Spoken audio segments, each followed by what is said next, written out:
I'm very pleased to introduce for this session Tom Hibbs, who's currently Distinguished Professor of Ethics and Culture and Dean of the Honors College at Baylor University, where he oversees a number of interdisciplinary programs, including the Honors Program, a Great Text Major, and the Baylor Interdisciplinary Core. With degrees from the University of Dallas and the University of Notre Dame, Hibbs taught at Boston College for 13 years, where he was full professor and department chair in philosophy. In addition to teaching a variety of interdisciplinary courses even now as dean, Hibbs teaches in the fields of medieval philosophy, contemporary virtue ethics, and philosophy and popular culture. He has written several scholarly books on Aquinas, including Dialectic and Narrative in Aquinas, an interpretation of the Summa Contra Gentiles, and a book on popular culture entitled Shows About Nothing. Recently, two other books were published, Aquinas, Ethics and the Philosophy of Religion, Metaphysics and Practice, from Indiana University Press. I think that's over in the bookstore. And Arts of Darkness, American Noir and the Lost Code of Redemption, Spence Publications. Hibbs has recently published scholarly articles on MacIntyre and Aquinas, on Anselm and on Pascal. He's written on film, culture, books, and higher education in any number of reviews. The National Review, the Weekly Standard, the Chronicle of Higher Education, for which his latest piece is a study of the ethical implications of the films of Polish director Krzysztof Kozlowski. Hibbs' movie reviews can be found very often in the National Review. He's called upon regularly to comment on film and popular culture. He's made more than 100 appearances on radio, including nationally syndicated NPR shows such as The Connection, On the Media, and All Things Considered. I'm a little afraid of this, but he does actually regularly speak at American high schools and universities as well, and also at conferences in Europe. I've had the joy of actually spending some time with Tom in Europe. He's been asked to deliver the commencement address in June of, or actually he did deliver, this is a little out of date, deliver the commencement address in 2008 at his high school, alma mater, DeMatha Catholic High School. And he has essays in progress that include Anselm's Sacramental Imagination. Is that still in progress, or since this is a little out of date, or is that available? Father Fortin. He's Father Fortin. W.E.B. Du Bois in Socratic Questioning, and Everything That Rises Must Converge, Aquinas' Theological Reformation of the Cardinal Virtues. Now, particularly characteristic of Tom, but I'm sure that won't happen here because of Dave Solomon's strong-arm tactics in preventing the communists from coming, and the nihilists. His lectures have been protested by nihilists. I didn't think there were actually any, or at least these nihilists believed in enough to think you were worth protesting, at Boston University. And I was a witness to this, by communists in Sicily. You thought that the Communist Party in Europe fell apart with the fall of the Berlin Wall, but Tom single-handedly revived it, at least in Sicily.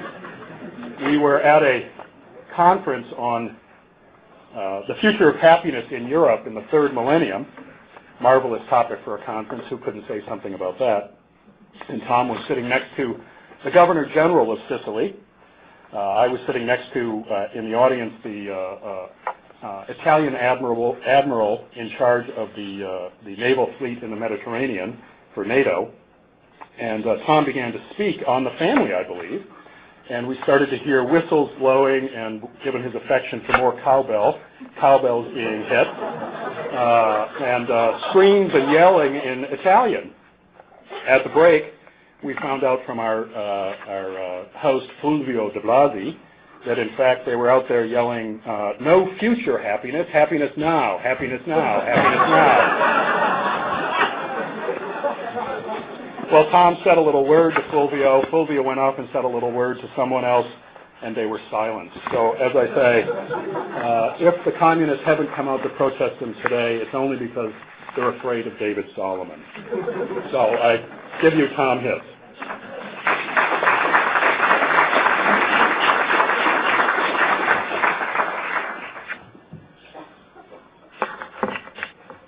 Thanks, John. Thank you for coming. I have a more precise title than the one I gave Dan McInerney some weeks ago, which I think was a more precise title than the initial one that I gave him. The more precise title now is The Children of Men, the Family, the Crisis, and the Romantic Temptation. And it begins with a quote from Psalm 90, "Thou turnest men to destruction, again thou sayest, come again, ye children of men." In recent years, American films, often criticized for producing either superficial escapist fantasies or nihilistic celebrations of violent sexuality and sexualized violence, have witnessed a surge in dark films of spiritual quest. From science fiction films such as Dark City and The Matrix to the early films of M. Night Shyamalan and on to Christopher Nolan's recent Batman films, we can detect the way an ongoing dissatisfaction with enlightenment themes of progress through knowledge and power opens a path to a recovery of pre-modern conceptions of human life as a quest. Of course, the larger medieval framework is no longer available to us, at least not in most popular films, nor, given the doubts about the Enlightenment project, is there a clear modern alternative. So the revival of the quest in contemporary film is shot through with a sense of contingency and inherent and insuperable limits.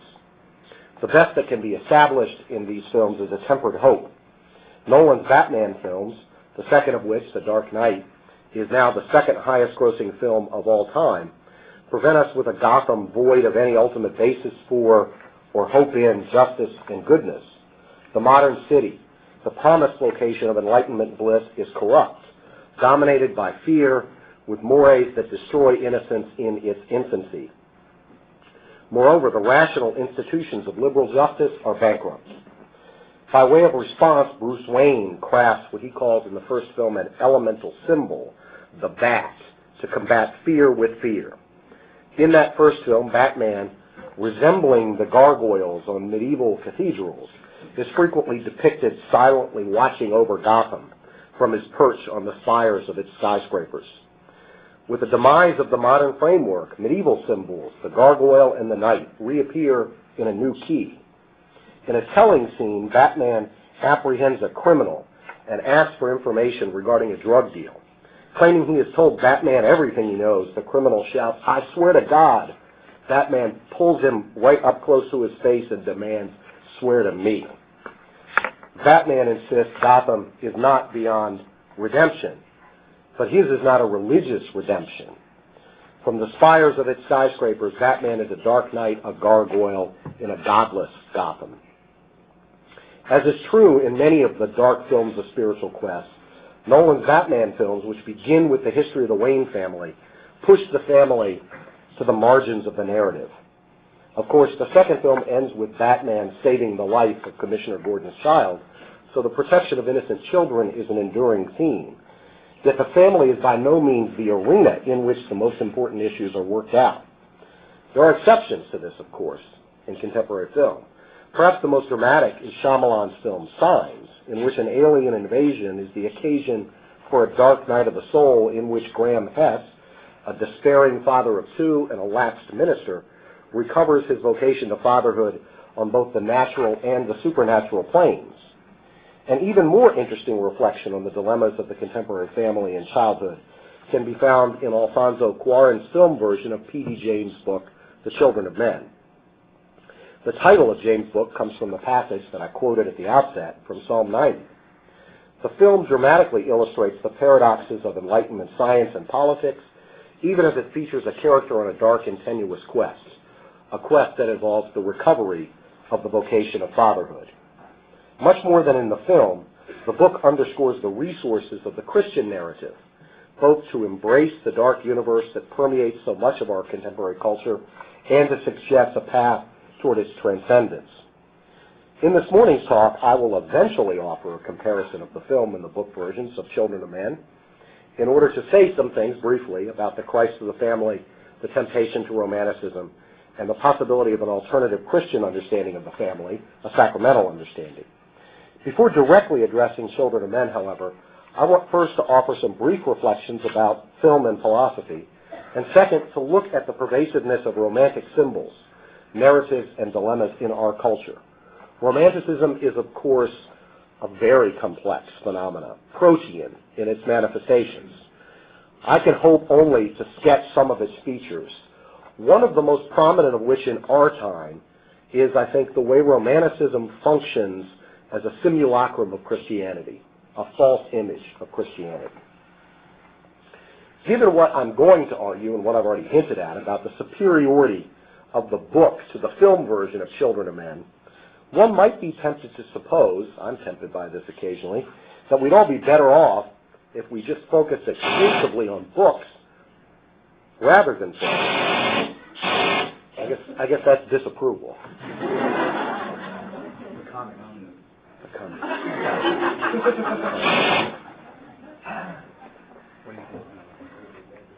I don't know what that is. You want to just try to... Hey, John, I'll go. Okay. The Dark Quest. Dan McInerney. This is a common enough complaint about Hollywood film adaptations of books. But as Graham Greene warned many years ago, it would be a mistake to dismiss film. A writer by instinct and habit, Greene nonetheless sought to appreciate film on its own terms, as a distinct medium. He had a preference for the early silent films and argued that film depends primarily on picture and movement, perhaps with musical commentary, and less on dialogue. He also thought it was a mistake to denigrate film because of the democratic taste it sought to meet. Cinema, he wrote, has to appeal to millions. Its popularity is a virtue not to be rejected as vile. For all his emphasis on the peculiar artistic traits of films, he admitted that his own writing was deeply influenced by film. He once said, "When I describe a scene, I capture it with the moving eye of a camera."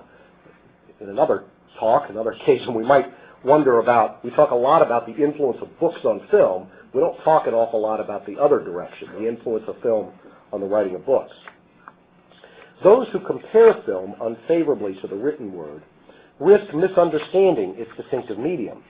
On this view, it might seem that the best a film could hope for would be to offer a stilted picture version of a book. But film is distinctive, and it's capable of producing great art. Simply to begin from the phenomena, we know that the experience of watching a film is quite different from the experience of reading a book. The most interesting contemporary commentator on film, David Thompson, speaks of the stealthy rapture of film. That's not the forward from NC State, who then went on to greatness in the NBA, a different David Thompson. What does he have in mind when he talks about the stealthy rapture of film? The sense that a new world is opening before our eyes, that however much we might not articulate it, we're participants in an adventure, invested in the characters on the screen, and that perhaps we might even discover some truth about ourselves. Of course, all that could be said of a book as well. In film, we're invited on the venture through image and sound, through the distinctive ways in which scenes are framed, the way in which the soundtrack, the voices of the actors, and the ambient sound from the setting of the film affect our emotions and our cognitive take on the action.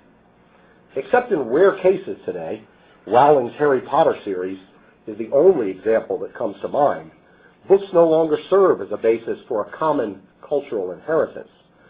Films still, to some extent, do, not as much as they used to, but still to some extent, even as they occasionally allow for the intersection of low and high culture.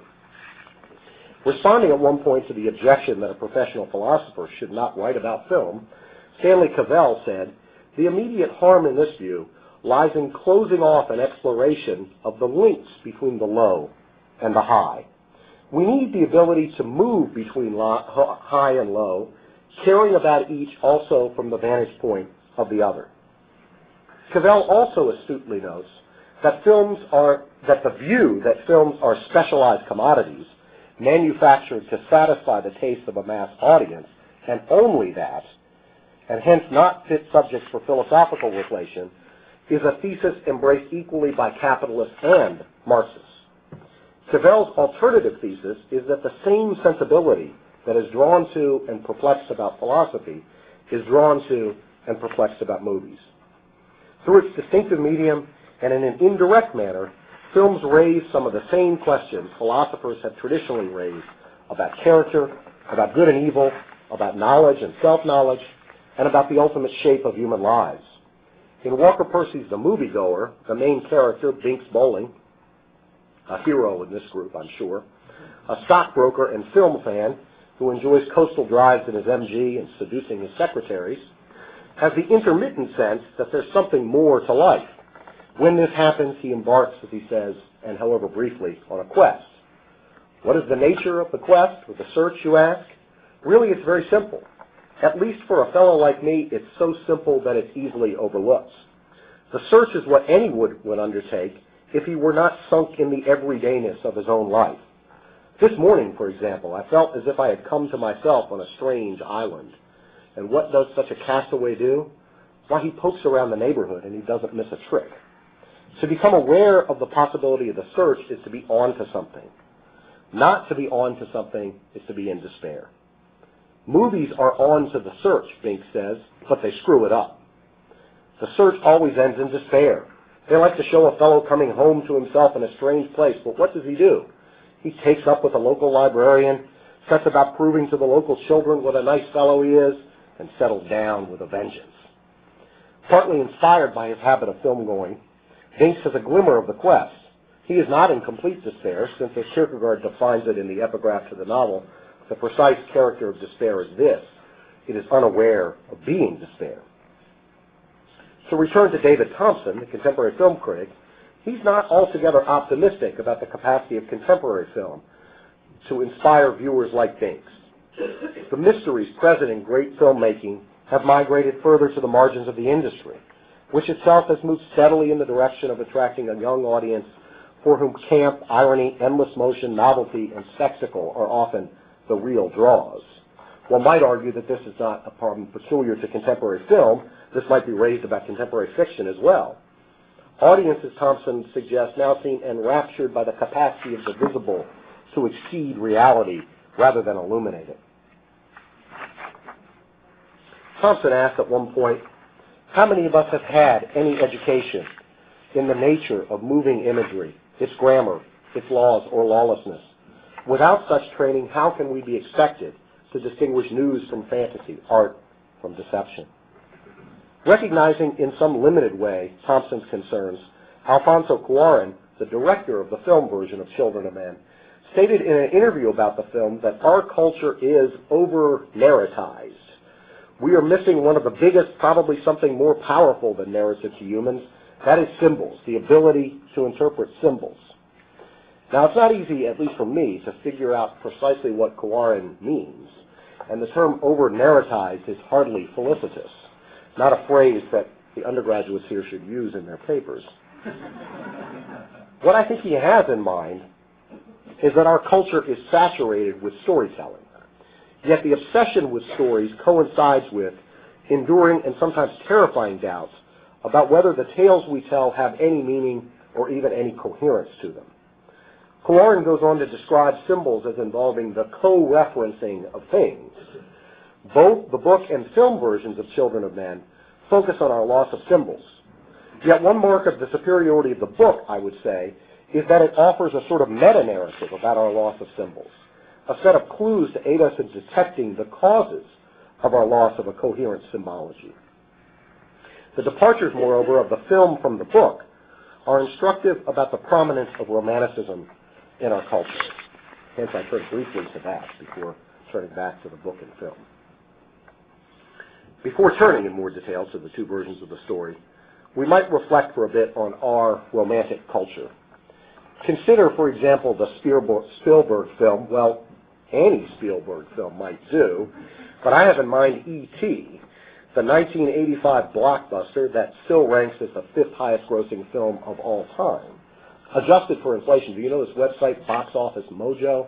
They can give you these rankings in any form you want. The one that's most telling is adjusted for inflation, where Dark Knight ends up at about 30 instead of second. But E.T. ranks, adjusted for inflation, fourth, behind Gone with the Wind, Star Wars, and The Sound of Music. This film begins with E.T.'s spaceship landing in a dense and apparently deep forest. E.T. disembarks, and when U.S. government agents arrive, he becomes separated from his fellow space travelers. The ship departs, and E.T. is left to fend for himself. But the forest turns out to be a mere speck of woodland on the edge of an overdeveloped valley, a natural oasis in the midst of a technological desert. Eventually, E.T. befriends Elliot, whose home abuts the woods, Elliot's parents are separated. When Elliot speaks the truth about his father being in Mexico with another woman, he is chastised. E.T.'s homelessness parallels that of Elliot's. The symbiosis that develops between them embodies the fantasy of every forlorn, misunderstood child who hopes for the magical intervention of someone who will understand and sympathize. But Elliot's plight is not just about lonely kids. It's also symbolic of an American society from which innocence has vanished. Even the grade school kids in the film are already jaded, and where rootlessness, captured nicely in Elliot's neighborhood, a California valley that looks like a settlement on Mars, and where technology has made nature itself an endangered species. The film depicts all of American society, except little kids fortunate enough to meet adorable aliens, as under the corrupt influence of adult civilization, science, and technology. Elliot's brother Michael, who sports a no nukes t-shirt, explains to one of the investigating scientists, E.T. and Elliot are connected. The rationalist scientist says, "You mean Elliot thinks his thoughts?" No, he feels his feelings. The film embodies a set of standard romantic oppositions: innocence versus civilization, nature versus technology, child versus adult, feeling versus reason, the organic versus the artificial. "We murder to dissect," wrote Wordsworth. In E.T., America is a heartless society, given to cold scientific analysis. Elliot complains that once E.T. is dead, the scientists will just cut him up. The film's counter to America is E.T.'s bright red pulsating heart. At the very end, E.T. touches his heart and gestures to Elliot that he will always remain with him. Home, it seems, is where the heart is. E.T. revives drooping flowers and creates no fear in animals. As if to underscore this point, the final scene of the film depicts E.T.'s spaceship vanishing into a rainbow across the evening sky. The problem, it's a very well-done film, very entertaining film.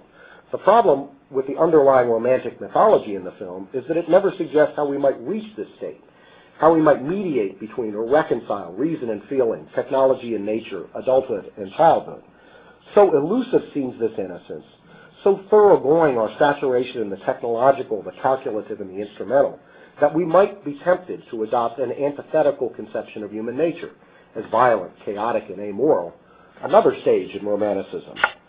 Romantic mythology certainly informs a great deal of left-wing American politics, particularly in the environmental movement.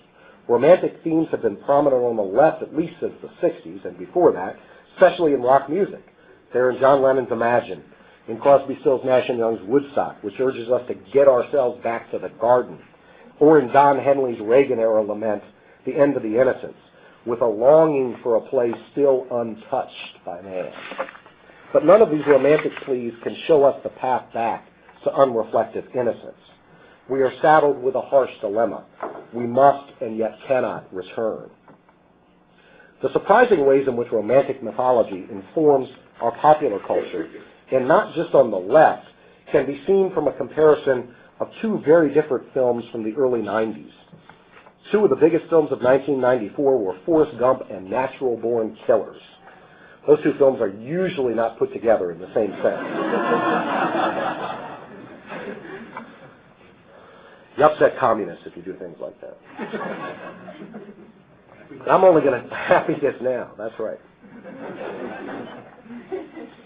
I'm only going to talk about Gump, you'll be happy to know. Gump remains one of the highest-grossing films of all time. It traces American life from the 50s to the 80s and covers significant cultural and political events. Elvis, of course, the Beatles, civil rights, Vietnam, the birth of Apple Computer, every president from Kennedy to Reagan. Forrest travels through this America, finding himself Zelig-like in the midst of every great event. He suffers from a kind of intellectual disability that ends up being a great blessing. Unable to comprehend the world around him, Forrest is often bemused by events and innocent of any deep understanding of their significance. He is the exact antithesis of the consciousness-raising protest leaders of the 1960s. Supplied by his mother with a set of platitudes, stupid is as stupid does, life is like a box of chocolates, Forrest faces each situation with goodwill and deep-seated optimism, rooted in a kind of faith in Providence.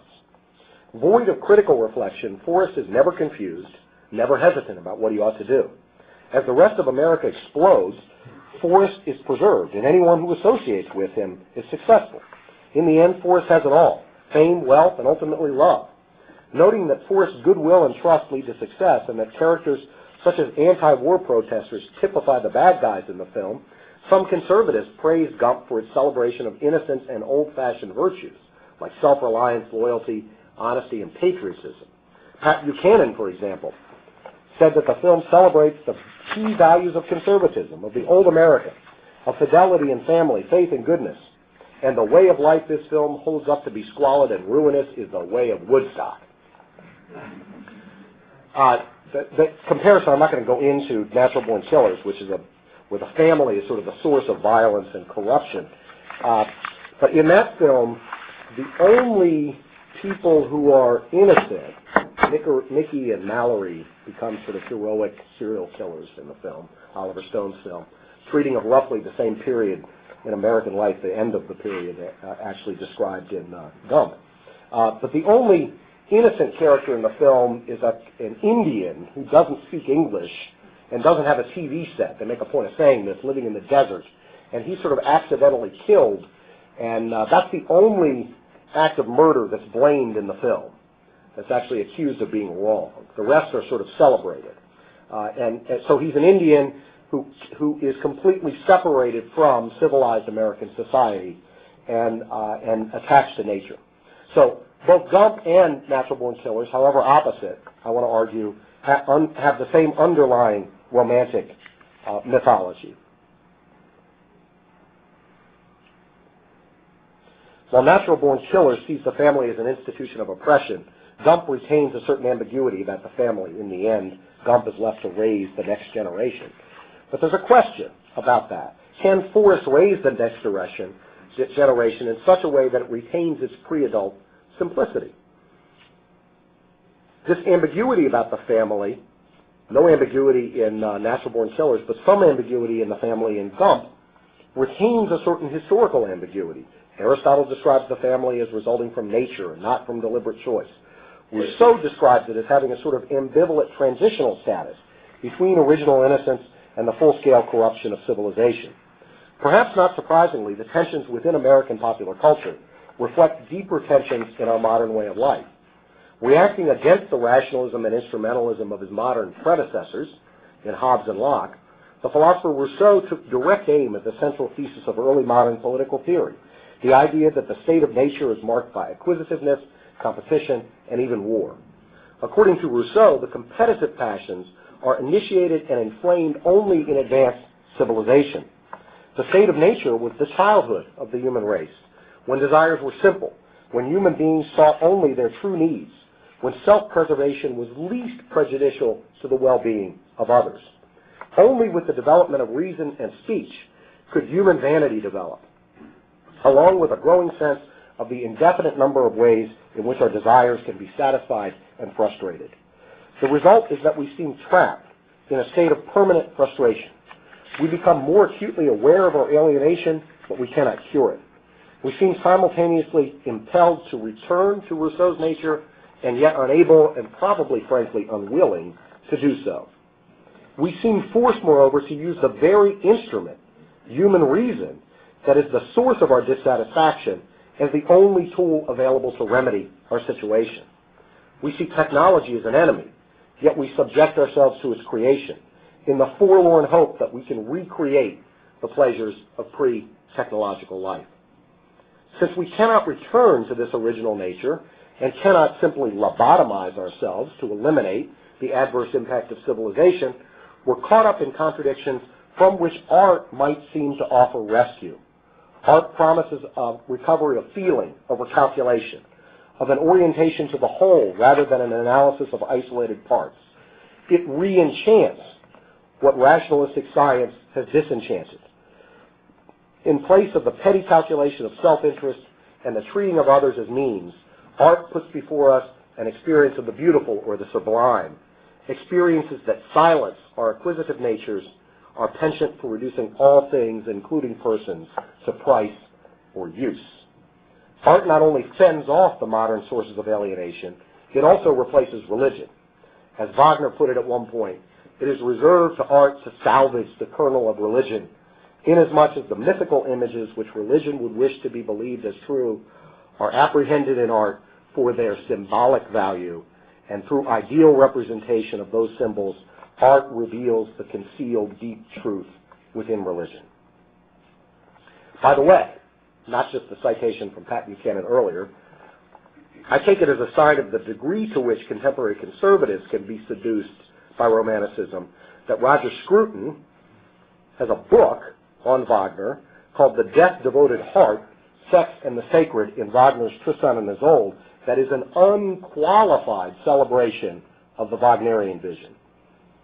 But of course, artifice itself is not strictly natural, and always involves a rational discernment of forms and means of expression.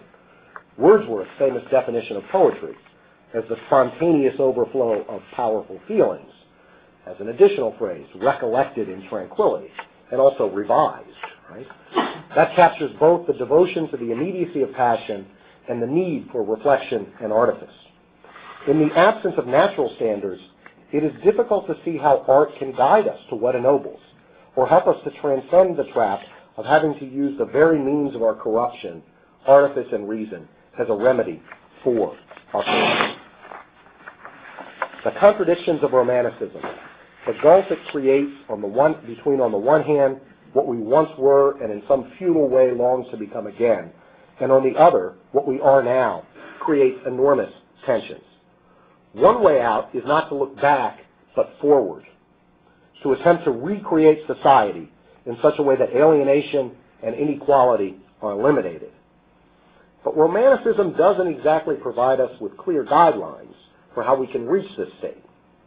In fact, the closer we get to eliminating undesirable features, the more we are disturbed by the lingering elements of alienation and inequality. Thus, the way is paved for the romantic restoration by means of endless revolution. Okay, now back to the film and book, concluding section. Preoccupation with the unraveling of the Enlightenment permeates our popular culture, undermining not just traditional conservatism, but mainstream liberalism as well. As I mentioned above, reactions against a certain strain of the Enlightenment is a staple of the setup of a large number of science fiction films. Yet, as if to confirm Binks's worry about the way films screw up the quest, these films typically have no way of resolving the quest other than by an appeal to a naive romantic affirmation of feeling, or by surreptitiously and hypocritically embracing the very technology that was accused of being the original source of our alienation. The latter sort of contradiction seems to me to undo the plot of The Matrix. A more supple response to the dilemmas of humanity in a technological world can be had in T.D. James' novel, The Children of Men. The film version of this certainly gets a number of things right. It's got wonderful cinematography, it's got a superb performance by Clive Owen as Theodore Farron, and a lean script that throws us immediately into the midst of revolutionary activism against an oppressive political order. Cuarón's film version is not so much a futuristic sci-fi as it is a gripping meditation on what we already are. The stunning visual quality of the film provides access to a world much darker, but not other than ours, a world in which humans have been rendered rapidly and bafflingly infertile, and hence face the imminent extinction of their own species, members of whose last generation are known as the Omegas. Cuarón, director of films like A Little Princess and Harry Potter and the Prisoner of Azkaban, takes one of the many symptoms of malaise from the book, xenophobia about immigrants, and makes it the central issue of the film. For this streamlined film, the issue of immigration works as a dramatic framing device, but it also severely truncates and in crucial ways inverts the intellectual and political content of the story. In his commentary track for the DVD of the film, the philosopher Zizek observes that The Children of Men features a society without history, in which everything including human life has become a disposable commodity. In a wonderful scene in the film, Theo visits Nigel, a ranking government official, to ask for a favor. The leader's otherwise nondescript office features original artwork, Michelangelo's David and Picasso's Guernica. Uprooted from all historical and cultural context, these works of art are merely testaments to the wealth and status of their possessor. The future-oriented character of modern life, with its accent on equality of condition, accumulation, and physical comfort, renders the past of interest only as that which has been surpassed, As Sheldon Wolin writes in his book on Tocqueville, modernity fetishizes the future. Instead of development or fulfillment of potential, we experience the exhaustion of time in the conquest of space by beings in a hurry. Culture becomes endless process, the formalized method by which artifacts are produced continuously. Depriving us of history and tradition, modernity undermines the great countervailing forces against the exhaustion of time. It deprives us of the roots and context within which human life can be intelligible. The impact, especially on the family, the institution through which the past is handed down to the next generation, is devastating. A partial corrective to modernity's parochial self-understanding is to enlarge modernity's self-understanding to include the experience of loss. Children of Men does precisely this. In a clever twist, it dramatizes our lack of history, the absence of any culture worth handing on, not by focusing on the past, but by taking away the future. The empty future reveals a barren past. In James's novel, infertility operates as a symbol of mankind's despair, of the nihilism that lurks just beneath the surface of modern life. The questions made explicit in the infertile world are, for what are we living? Why do or why would we have children? What do we want to hand on to them? Disaster and despair in this film, as in many science fiction films, arise out of our greatest boasts, our technological and scientific mastery of nature. As Theo comments in the book, we are humiliated at the very heart of our faith in ourselves. For all our knowledge, for all our intelligence, our power, we can no longer do what the animals do without thought. Such universal failure produces despair and even a reversion to a sense of cosmic vengeance. Theo observes, the discovery in July 1994 that even frozen sperm stored for experiments and artificial insemination had lost its potency was a peculiar horror, casting over Omega the pall of superstitious awe, of witchcraft, of divine intervention. The old gods reappeared terrible in their power. Coirne's romantic hope, not P.D. James, but Coirne's romantic hope, lies in a revolutionary unrest for something new. But that in the novel is not a feasible way out, since human desire has been sapped of energy and focus.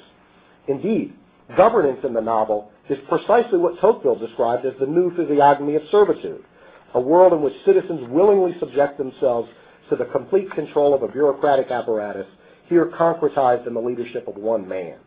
The book makes wonderfully clear that democracy is no threat to the new tyrant. Instead, it is an abiding assumption of the new form of tyranny. Because he provides protection, comfort, and pleasure, Britain's leader would win any election in a landslide. As Tocqueville saw, libertarianism and centralization are not so much enemies as allies in the vanishing of a spirited public life and in the diminution of humanity. The government in the book provides freedom, not freedom for, but freedom from. Freedom from fear, freedom from want, freedom from boredom. The observations from the novel about the Omegas apply to the entire society of Britain.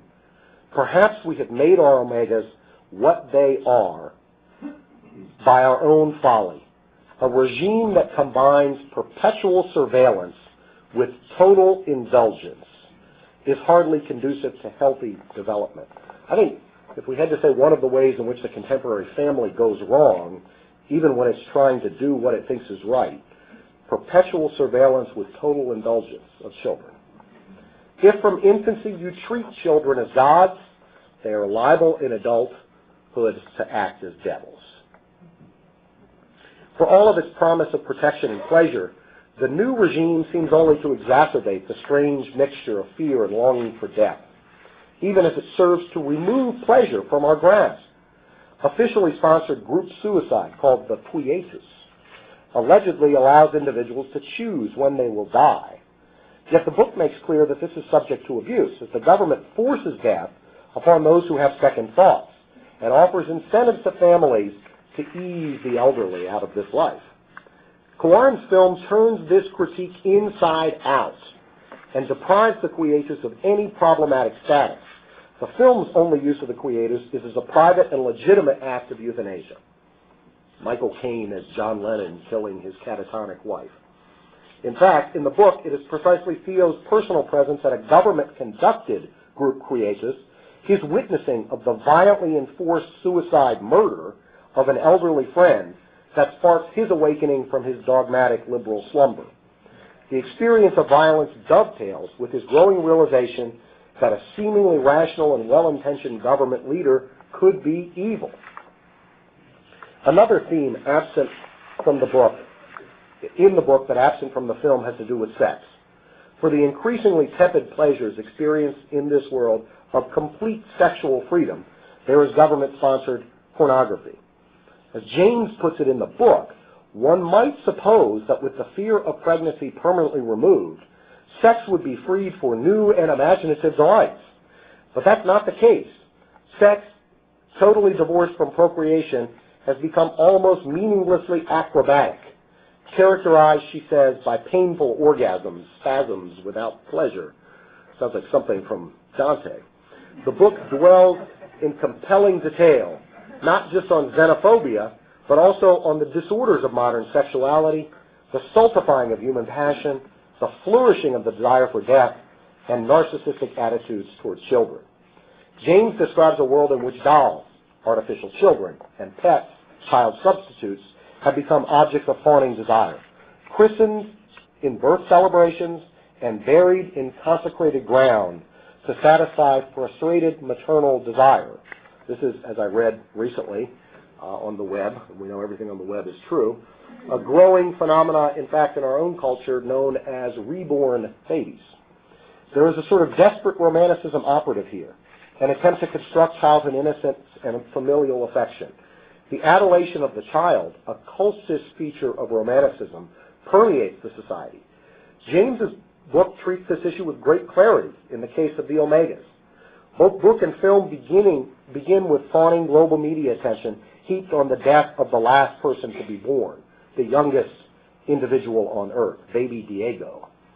James astutely observed, it was a generation programmed for failure, the ultimate disappointment to the parents who had bred them and the race which had invested in them so much careful nurturing and so much hope. Quarren reduces James' supple account of the human condition, at first to narrow ideological politics, and in the end to an utterly apolitical vision of the future. That leaves Quarren with nothing more to offer his audience than naive, romantic-sounding 1960s slogans about the younger generation. In an interview, Quarren said, "I have a grim view not of the future but of the present.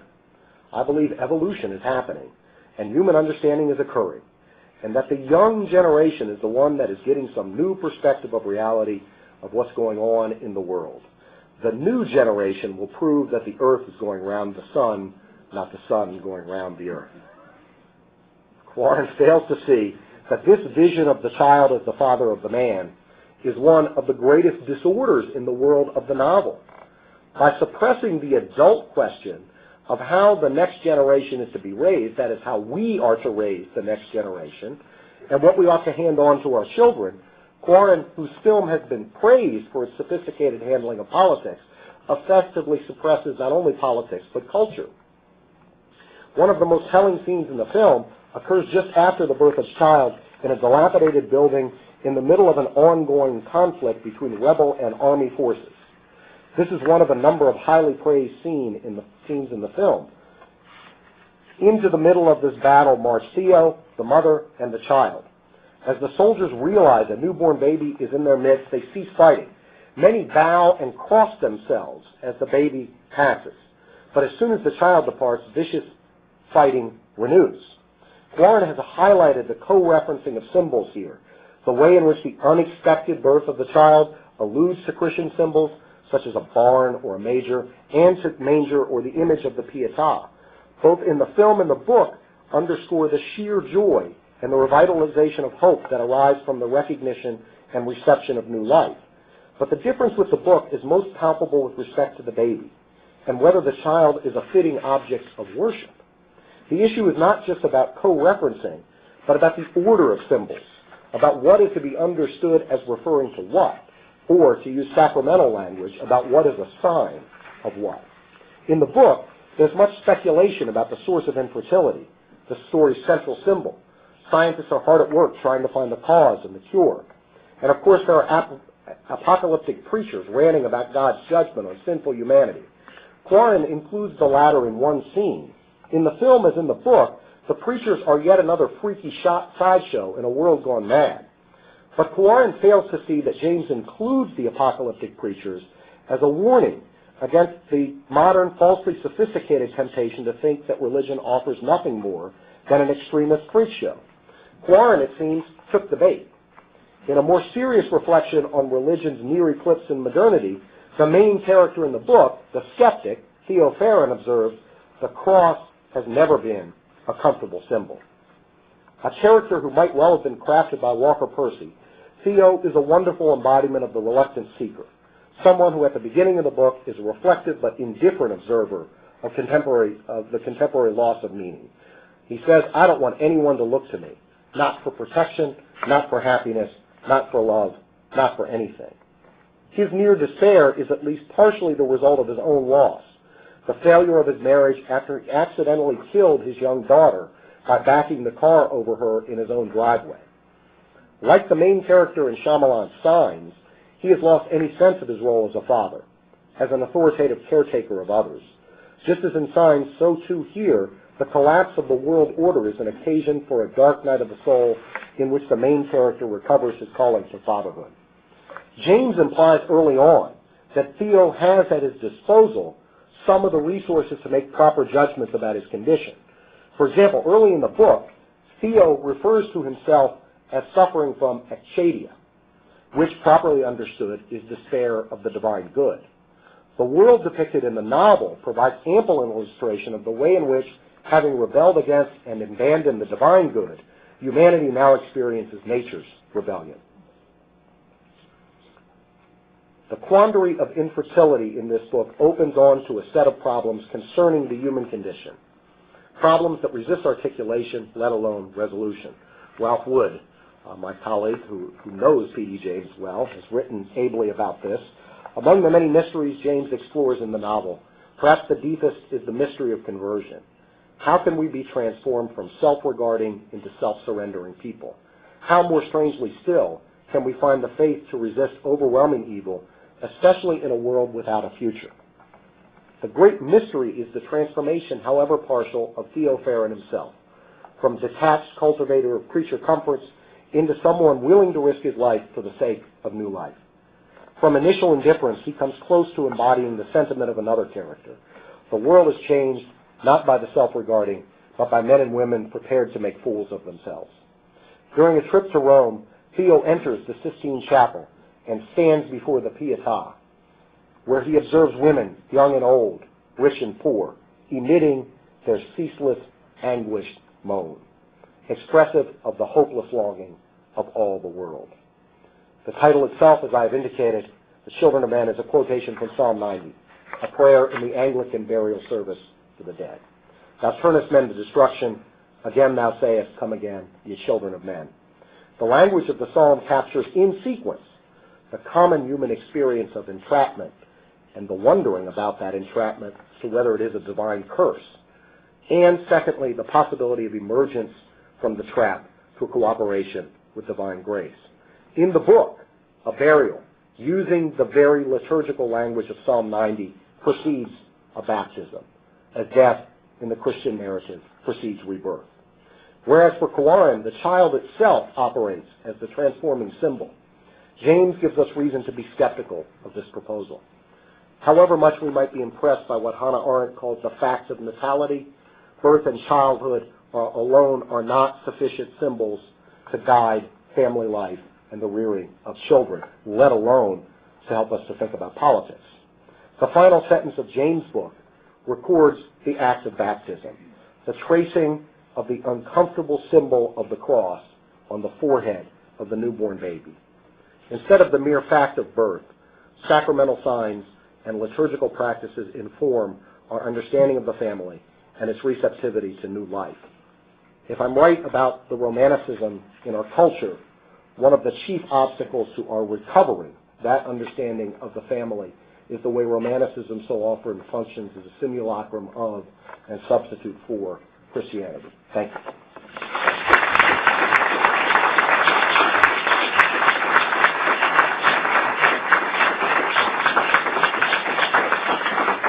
Thank you, Tom. I was thinking as you were mentioning the cross signed on the infant's head, as well as Theo saying that it's never been a comfortable symbol, that there was a crucifix right behind your shoulders, and we often forget that when we go through these lectures. It was a marvelous lecture, and he's left us with 4 hours for questions. No, there's plenty of time for questions, and I think I'll let Tom handle the questions.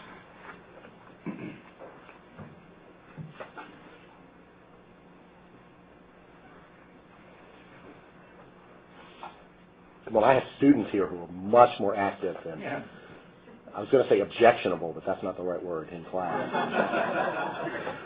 Yes? Hi.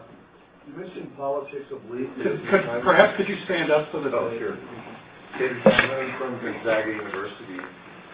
You mentioned politics obliquely a few times in your talk, and especially Corin's idea of replacing ideas with symbols, basically, in the romantic outlook. And I wonder, since the communists don't like you anyway, if you want to comment a little bit on the romanticism. Do you think it's true that romanticism underlies American politics now? What would you have to say about that? Well, I think I did say that it certainly does seem to underlie it. I think what's striking to me is how much it underlies both liberalism and conservatism.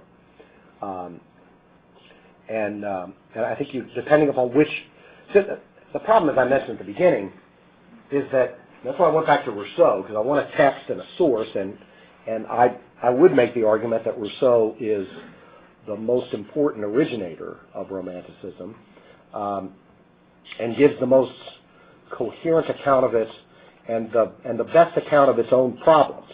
I think Rousseau is most aware of the problems of Romanticism. But those problems, not only the original impulse, but also the problems, mean that in the 19th and 20th century, when Romanticism sort of gets spelled out, it gets spelled out in a lot of different ways, and not consistently, right? So sometimes you'll find people on the right, objecting to the sort of romanticism that's underlying the environmental movement, at least strains of the environmental movement. But then you could look at a film like Forrest Gump and see that some, not just Pat Buchanan, but a number of others praise that as and it's a well-done film, and it's very entertaining. And what it, for people on the right who are used to Hollywood denigrating conservatism in almost all its forms, there's a sort of relief that this is spoofing the consciousness-raising movement of the 60s, right? But the alternative is another form of romanticism. So I think it does underlie an awful lot of our politics. That's right. Yeah. Could you stand up? You say that romanticism is replacing Christianity in our culture. Mm-hmm. How exactly is it doing that? Well, replacing Christianity in our culture might be that. How is romanticism replacing Christianity in our culture?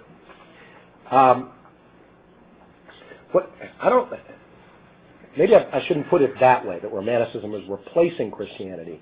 I think an awful lot of, and mainly in our, we have to talk about this in politics as well, but I was thinking of film in particular, and the kind of stories that are popular.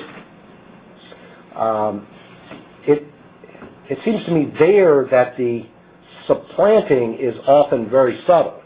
And it works in the way it works in Koran, right? It works by the co-referencing of symbols, so that you have Koran picking up on the manger. You have Koran picking up on the Pietà image. But then how are these symbols or signs or images finally to be understood, right?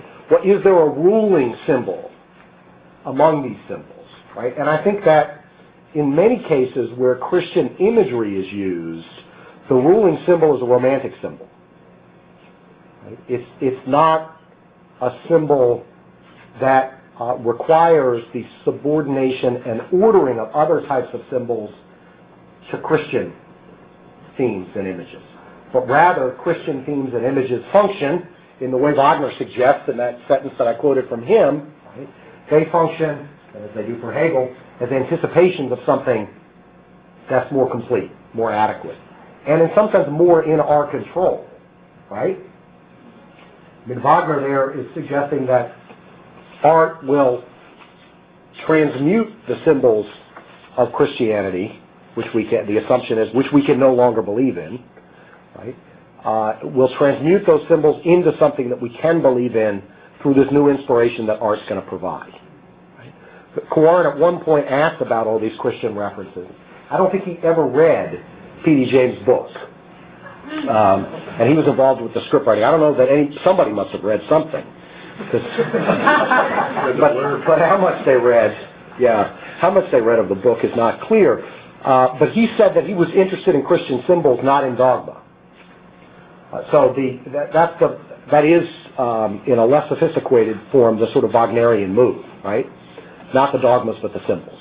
And so one of the things I worry about is that frequently films get praised by Christians watching films for their positive symbols and their use of Christian symbols. But it's not very often the case that these film critics ask, how are those symbols functioning? Right? Are we satisfied just to have a cross show up at some point? Right? I mean, the Matrix it's got every type of symbol available to humanity, especially after they read their own press critic things after the first one and thought they were really philosophers or theologians. Then it just was out of control. But a lot of people praise this as a Christian film because it has a certain rough Christian narrative structure to it, at least in part. So I would want to ask, well, how are these symbols being functioning and how are they ordered? Is there an ordering of the symbols? It seems to me that the two great dangers for us in our contemporary culture with respect to Christian narratives is that they either become romantic or they become Gnostic. And Gnosticism is, in the modern world, mixed in with certain versions of romanticism. So that you can get Christian themes and symbols, but how are we to understand them? How are they structured? How do they function in the narrative? How do they function with respect to other symbols that are operative in the narrative? So that's what I meant. Is that? Yeah, but... Yeah. Tom, can you think of a contemporary film that actually doesn't make this move into romanticism? That kind of goes the other direction in some other interesting way? Well, I don't know how good a film it is in the end, but I think The Sign does pretty well with these symbols, actually. And most of the ending of that film is out of control, like many of the endings of Shyamalan's films, with all sorts of, I think one critic accused him of suffering from a New Age brain fog.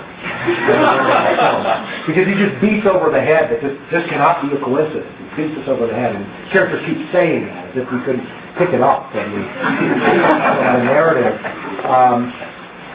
But I think in that film, I think the most telling scene in that film is the Mel Gibson character, Graham Hess, before his return to fatherhood, where he's wearing his collar at the end and taking care of his kids, is the scene where he still laughs. And he walks through a room where you can see on the wall the image of a crucifix having been removed. And that's a very nice sort of subtle way of pointing out that this is what is missing in this character's life. Now, there are other symbols operative there. But I think among the ones I mentioned today, that would be one that comes to mind as doing a pretty good job of working this out in terms of Christian narratives or symbols. And Shyamalan, who knows what Shyamalan really believes? His own spirituality, not religion, I think, but spirituality is an eccentric sort of mix of stuff. But I think in terms of that story, he does pretty well. So that would be one. Right here, your hand was up earlier. Yeah. I was wondering if you could say a little more about how exactly the Christian symbol could correct for the problem of romanticism. Yeah. I promised to say something more about that at the beginning than I did at the end, didn't I? A couple things. And just to go back to the difference in the treatment of the newborn child in the book and in the film. In the film, as I mentioned, that scene where the newborn baby goes through this battle that's ongoing between rebel forces and British troops. The troops stop and genuflect and cross themselves in front of the baby. In the book, it's an adult, Theo, who baptizes the baby. So, at least in that respect, just starting out from that, there's a different understanding of the relationship between adults and children. I think the film does quite effectively embody Coarin's view, right, which is that merely the fact that there's a new generation, they can be in new Coke commercials or something, that this new generation is going to make things better just by the fact of being young and new. Right? Whereas in the book, it's clear that everybody in both film and book are fighting over the child once they know that there's a possibility there's a child in there. Well, who's going to take possession of this child? What are they going to do with the child? Everybody else is sort of instrumentalizing the child, I think. And in Theo's act of baptism, or some might argue from a kind of skeptical perspective that that's an instrumentalization of the child, but that's at least a set of signs or symbols that indicates that there's some overarching vision in light of which this child is going to be brought up. So I think, and it's not worked out in James. Right? It's left there on the edges and then at the very end explicitly of the novel. It's not brought front and center. It's a world that is bankrupt, and this is a way out, right? And this is a way to understand the having of children and what we're to hand on to children. I don't think that gets us to a resolution of political problems. And the end of the book raises some serious questions about politics. But it does at least counteract and offer an alternative to the romantic view of the relationship between child and adult. Right? That the fundamental Christian understanding is that the adult has a responsibility to raise the child and to hand on to the child a certain tradition, a certain way of understanding the world, and that there are certain kinds of sacramental practices that are going to structure the relationship between the child and the parents. So that, of course, would have to be developed more. But it seems to me the book points in that direction. Yes. Yes.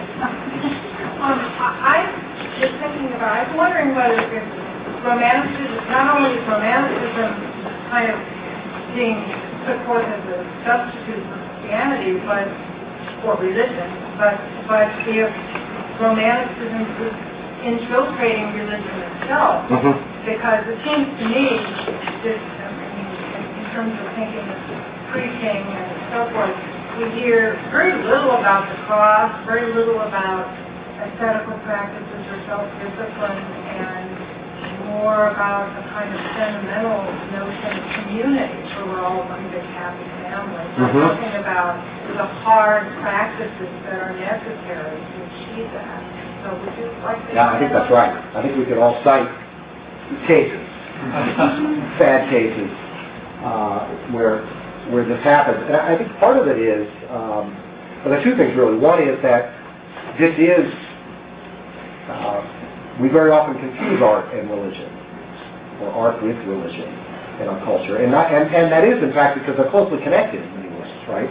We don't want to deny the connection between these two impulses. But in our culture, I think when we look for positive stories, positive storylines, we go toward the romantic. We're naturally inclined that way. And oddly enough, when we're inclined towards dark stuff in our culture, it's the dark version of romanticism that we end up with as well. But I think in our churches, what we very often get is simply an assumption that this is the language that we all understand. Right? And I think that's right. It is the language that we all understand. That's the point of Theo in the book, right? And the sort of Walker Percy character, kind of lapsed believer who sees more than the believers do. Because the believers have fused Romanticism and Christianity, and Theo sees the difference between them. He sees that the cross is an uncomfortable symbol. And in fact, you can find in the book discussion of contemporary churches in this world where distinctively religious elements have been taken out, right? The difficult stuff has been taken out.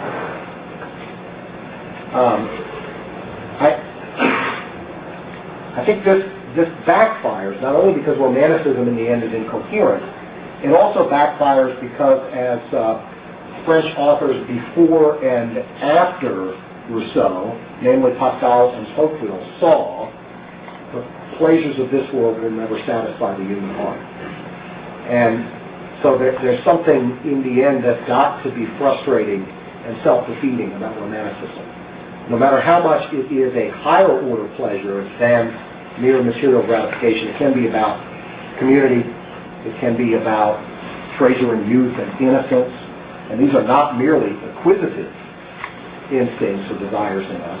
So there's something higher than and more noble than those desires, but even those will not satisfy the longing of the human heart. And I think Tocqueville learned this from Pascal, and Pascal, of course, learned it from Augustine. And Rousseau's great Confessions is the rewriting of Augustine.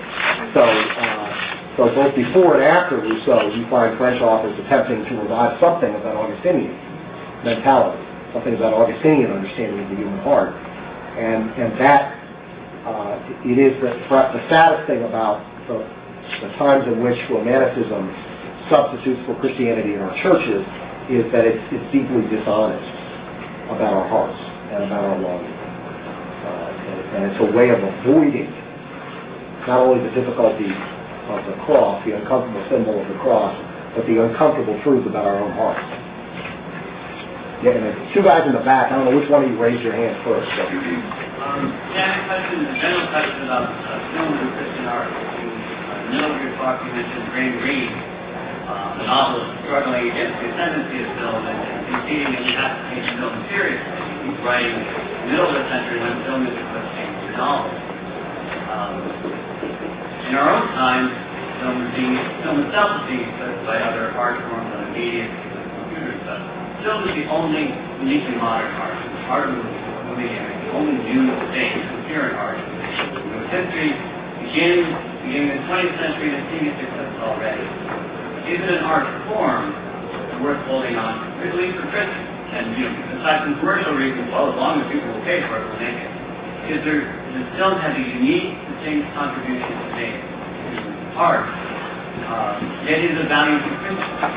It is something that no other Christian art form will do, and if Christian art will be somehow incomplete or diminished if we do not have this unique contribution. Yeah, I think so. But my argument would be less about, and I guess secondarily I would want to make the argument as we should care about this as Christians. I think we ought to care about it as human beings who see it as a distinct art form that can contribute to art and to how we experience the world.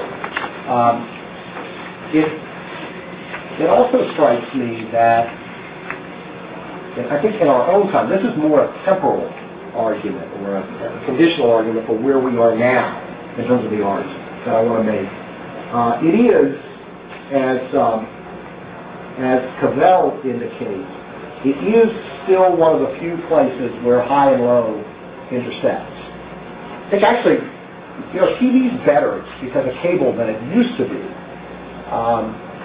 Because you do have shows, I've got some quote from Thompson where he says that the TV is the one art form which insists that you not pay attention to it.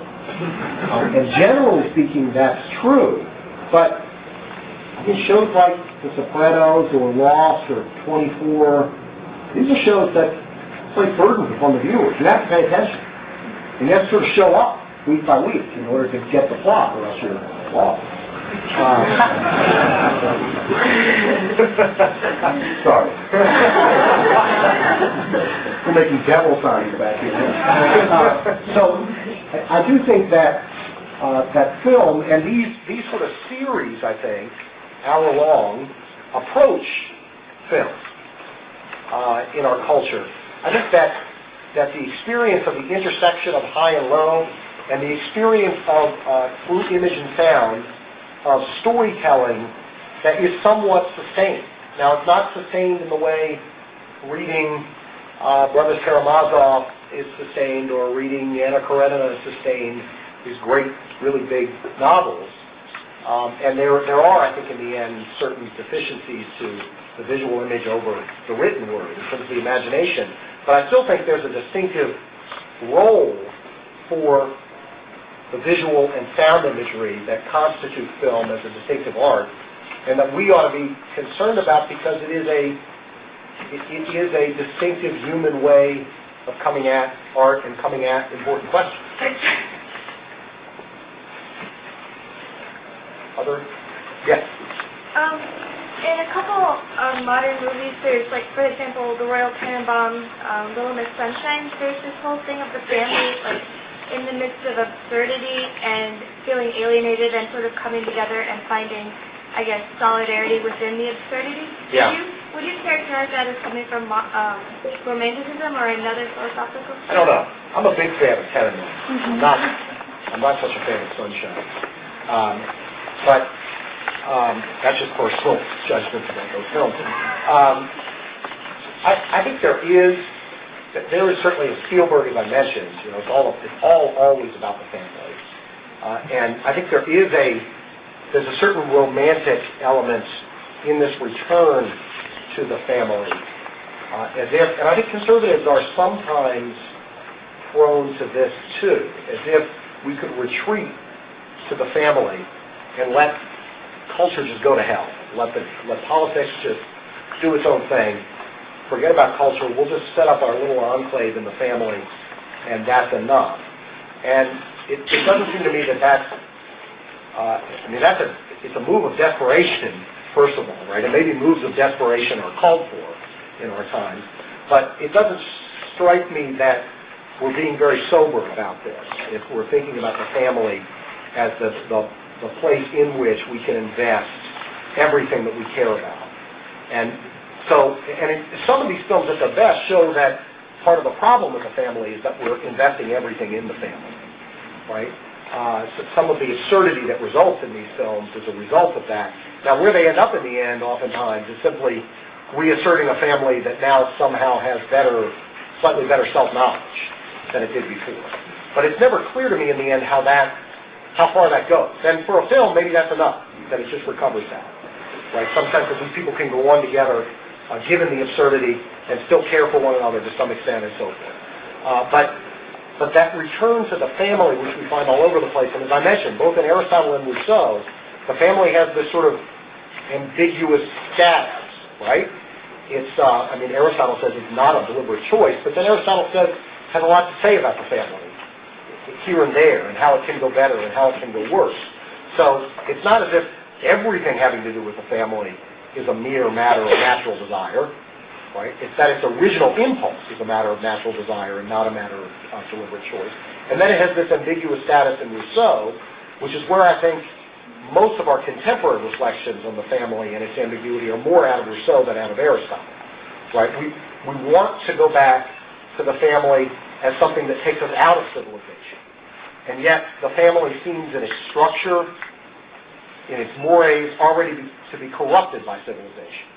And so most of our attempts to return to the family and recover something in the family don't overcome these romantic dilemmas, it seems to me.